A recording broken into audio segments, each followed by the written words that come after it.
if you go to Mahabalipuram, you can actually see Nagas changing their shape from snakes to humans. You can see them like kind of coming out of the underground level. Race which looked reptilian. Who are these Nagas? Did they really exist? So, what happened to Nagas or Nags? Do we have any references or stories in our ancient texts? Yes, we have. In Mahabharat there is a mention of a Nag called Takshak, half human and half cobra or snake. Parikshit, son of Abhimanyu, was a popular king of Hastinapur. Takshak bid him dead. Takshak had become very dangerous. Once Takshak stole the earrings that Uthank had procured for his guru mother, without any provocation. Only by divine intervention and his guru's grace did Uthank manage to retrieve the earrings and gift them at the ordained time.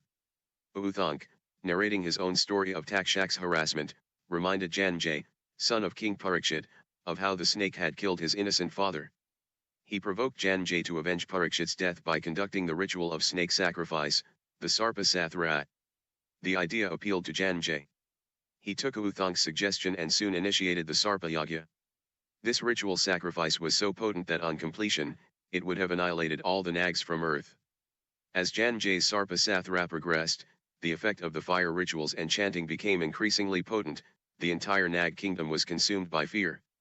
The snakes started getting increasingly restless. As if driven by an unknown power, they began to come out of their hiding and started dropping into the burning Yagyakunda. Hordes and hordes of snakes were being reduced to ashes. It was a matter of time before the entire race would have been wiped out. But the main culprit, Takshak, had still not fallen into the fire. He sought refuge in his friend Indra. But as soon as the priests officiating the rituals called upon Takshak, the snake became completely powerless. The impact of Yagya was so strong that Indra too could not be of much help. Takshak appeared in the sky. He was being pulled down into the Yagyakunda. Just then, a young Brahmin boy named Astik entered the mandapa where the rituals were going on. He started singing praises to Janjay and all the priests and luminaries present there. Janjay was impressed. Already joyous that his Sarpa Sathra was coming along well, he offered to fulfill any wish that the young boy had. Astik replied, "All I wish for is the end of the Sarpa Sathra and the well-being of my mother's family." Astik was the nephew of Vasuki, the king of the Nags. His mother Jarathkaru was Vasuki's sister.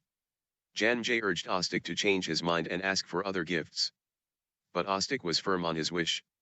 Other rishis and guests too voiced their support in favor of Astik and requested Janjay to end the ritual and spare the surviving snakes.